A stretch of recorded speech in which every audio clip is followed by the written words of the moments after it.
Part 2, baby. Yes, I'm gonna help the hell out of you. Yeah, what I mean was I'm gonna provide you with lots of tips and suggestions to help you help the autistic person in your life. I'm gonna help you help me because I'm autistic. Right? Help me help you help me.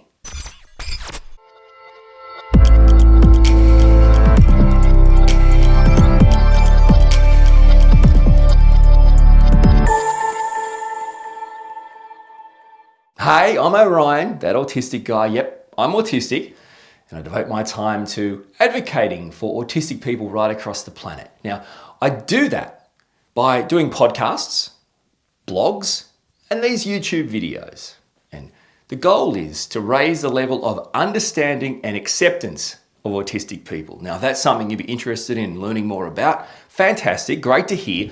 First thing I'd love you to do is to subscribe to my YouTube channel. Now, by clicking that subscribe button and ringing the notifications bell, you're helping me reach more people across the planet and therefore raise the level of understanding and acceptance of the autistic community. And of course, you get to see more of my videos and as soon as they drop, so please subscribe to my YouTube channel. You can also reach out to me on my socials. I'd love to hear from you. Find me on Facebook. Yes, follow the Orion Kelly page on Facebook and say hey. You can check me out on Twitter, get all my tweets, and you'll find out when my podcasts are coming out, blogs and videos, so check me out. Also, you can find me on Instagram. So, if you'd love to check me out on Instagram or maybe Twitter or Facebook or TikTok, go do that. Make sure you say hey. Can't wait to hear from you. And you should check out my website. Now, my website is your one-stop shop. On my website, all my blogs, read them all. All my podcasts, check them all out. And my videos. Plus, you can learn a little bit more about me and you can get in contact with me. Send me a message. So go to my website, orionkelly.com.au. Love to hear from you. Alrighty then. Now on part 2 of this video on how to help the autistic person in your life, I'm going to give you plenty of fantastic tips and suggestions that I believe you can easily implement to indeed help the autistic person in your life. On part 2 of this video, we are going to be discussing socializing, forcing things, advocating, routine, and meltdowns. So the first tip I want to provide on part 2 of how to help an autistic person is to provide a thing I like to call optional socializing. Now, I get for most neurotypicals, any form of socializing is natural and spontaneous and it's enjoyable. It's something you just do. You just socialize. There's certainly no preparation required, right? You just go out in the world and interact. But for autistic people, socializing can be a draining, anxious, damaging experience. Every autistic person is different.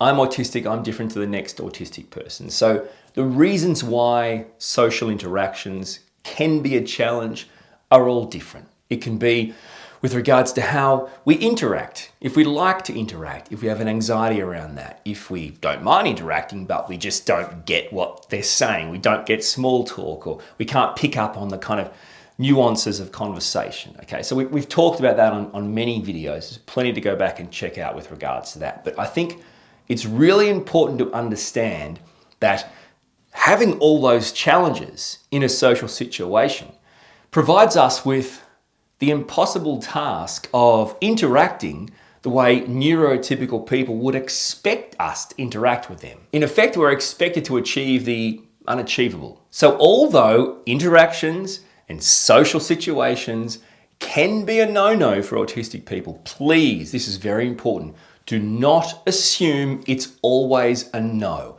Do not assume the autistic person in your life simply would never want to go to any social situation or be a part of any social interaction.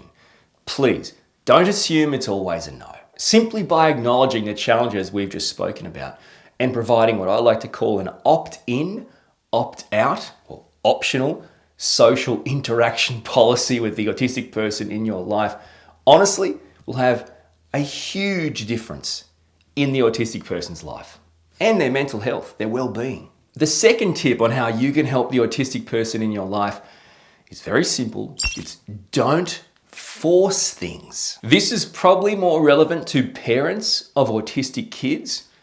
And when I say that, what I mean is this want, this need, this insistence for parents of autistic kids to force their autistic child into doing things, into situations that they think is good for them, is what they need.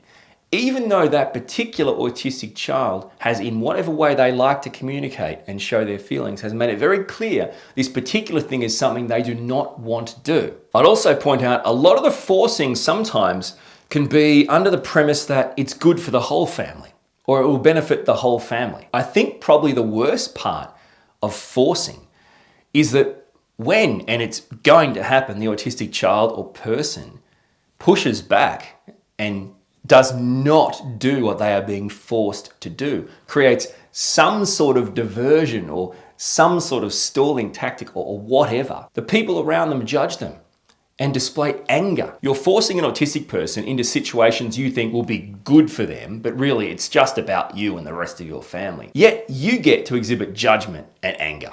Really, some examples. Autistic people sometimes need to stim, need to do some form of self-stimulation. And often it's because they have become overwhelmed, oversensitized. These stimming actions, these ways of stimming, which I do and autistic people do, in essence will avoid burnouts, will avoid meltdowns, will help us process the world around us, forcing us to stop stimming. Will you stop fidgeting like that? Not fidgeting, I'm stimming. Will you stop moving around like that? Not moving around like that, stimming. Forcing an autistic person to stop stimming, which is benefiting everyone because their stimming is helping them regulate themselves. Forcing them to stop that. I don't even have the words. It's just stupid. Look me in the eye when you're talking to me. You can't even look me in the eye when you're talking to me, okay? Don't force eye contact with autistic people. It's not about you. It's not about rudeness. It's a different brain. It's a different way of seeing and experiencing the world. What do you get out of forcing an autistic person to make eye contact with you?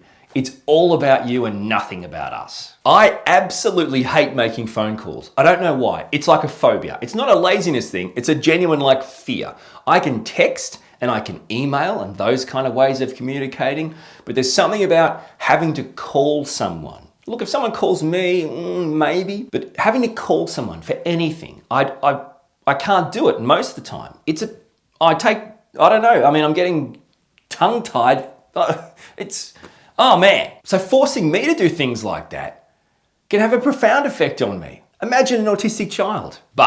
Big but, providing a supportive, encouraging push to help the autistic person in your life do or experience something they have conveyed to you they really want to do or experience, but are just having a hard time getting it going, is very different to forcing an autistic person to do something. If it weren't for people giving me encouraging, supportive pushes when I knew and I told them I needed it, I would not have achieved the things I wanted to achieve. But there's a difference between that and forcing someone against their will to do something to make you and the people around you feel better. I think this is probably one of the most important tips you are going to hear on how you can help the autistic person in your life, and that is be their advocate. Advocate for them. Be your autistic child, partner, friend, family member's biggest advocate. Use your strengths as a neurotypical person to help the autistic person in your life find their passions, find their strengths, find their special interests. For parents of autistic kids or friends and family of autistic kids, try to help the autistic person find training, find courses, find employment, find opportunities that match their special interests. See, through the lens of their special interests, their passions, the things that they just live by, the things that is really in their mind, their life, using that as a window, as a lens to teach them things they need to be taught. That's the key. I genuinely think the autistic brain is one of the biggest untapped resources in mainstream workplaces. And this is not about exploitation. This is about allowing autistic people to use something they have that neurotypical people do not have, an autistic brain. It's a no-brainer. Technically, it's a brain. And a big part of advocating for autistic people as well, I think, is about understanding that autistic people can be taken advantage of. They can be exploited. So it's very important as their advocate to look out for those warning signs. For example, if the autistic person in your life is approached by organizations, they could be autistic organizations or any kind of organization, to provide some sort of insight as an autistic person, make sure they're paid. Make sure they're paid for their work just like any neurotypical person would be paid for the same work. I do some incredible work for Autism Spectrum Australia, or ASPECT, and they pay me for it. I'm extremely grateful for the opportunity to make the world a better place for autistic people, and I work really hard in what I do, but I'm paid for the hard work that I contribute at ASPECT. On the flip side, I've provided my own time and my insights, my expertise and my special interests to other autistic related organizations. And the only payment I ever got from them, well, number one, they never mentioned anything about money for my time. It wasn't even thought of. I might have got, I don't know, some stimming putty, right? Or a fidget spinner. Hey, what are you guys going to pay these autistic people for spending a day recording a video that you guys can use to promote yourselves for the next couple of years? Well, it's not going to be money, that's for sure. You know, give them some putty and some fidget spinner. Oh, they'll love it. They'll be thanking us. Hey, no, wrong. Pay autistic people for their work. If you're an organization that advocates for autistic people and you use autistic people to advocate for you and autistic people and you don't pay them, you are not an advocate of autistic people. Oh man, I got so passionate I pulled at my thumb and I got really passionate. Now I'm kind of a bit bleeding and cut. The things I do with my fingers, this is creepy. The next tip on how you can help the autistic person in your life is to embrace routine. Autistic people, including me, really rely heavily on specific daily routines. It's really, for the most part, designed to keep us balanced and regulated in a world designed to put us off balance, to deregulate us. The daily routines aren't just to be kind of quirky and weird or come across boring. They're actually critical to our ability to live life. And I understand for parents of autistic kids or even partners and family members of autistic adults, it can seem like Groundhog Day, but it's not Groundhog Day to the autistic person. There's real and genuine importance and value in these routines, far more than any neurotypical person would ever see or understand. And I get that. I don't think you need to, because how could you? But if you can just understand the importance of it and accept that, it'll make such a difference. It really is, in my opinion, all I have to survive and to recover day-to-day life. The routines I've built in. Allowing and embracing the importance of the routines in an autistic person's life is mutually beneficial. The last tip on part 2 of how to help the autistic person in your life centers around meltdowns. When autistic people have a meltdown or a shutdown, it is an uncontrollable action. Okay? A tantrum is a controllable action designed to manipulate, to get what you want. Meltdowns and shutdowns are uncontrollable, right? They're actions that are beyond the control of an autistic person. If it's got to that point, all the signals and red flags that autistic people rely on neurotypical people closest to them to pick up have been ignored, have been missed. So that opportunity to do the things we've talked about in both parts of this video, go and get some quiet time, some alone time, routines, the ability to bring yourself back, to stim, to avert a meltdown or a shutdown. That time is gone.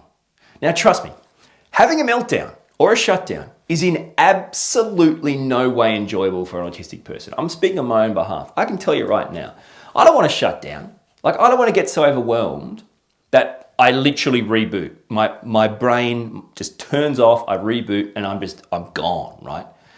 I won't eat, won't talk, I just can't do anything. And I don't want to experience a meltdown. It's extremely draining. You think it's draining for the people watching it and experience it. Imagine being the person doing it. Imagine if it's a child. Imagine how tiring it is for them. This isn't an enjoyable experience. We don't do this for attention or because we want to look different. This is the worst possible scenario for us. So I really believe if you can view shutdowns and meltdowns as uncontrollable actions, I really think you will view them in a more kind, compassionate manner, rather than a judgmental, angry, resentful manner. And like I said, they are super exhausting for the person who has gone through that uncontrollable action. So it's really important, once you view them as that uncontrollable action, that you then provide that autistic child or adult some alone time, some quiet time, some time away to get over that clear exhaustion from what's just happened and bring them back to a point where they can re-enter the world. My hope is the tips and suggestions on how to help the autistic person in your life have been helpful to you. I hope you understand them, and please try to implement them so you can help the autistic person in your life. Check out more of my videos on what it's like to be autistic, and please subscribe to my YouTube channel. Hit that subscribe button. Thanks for watching.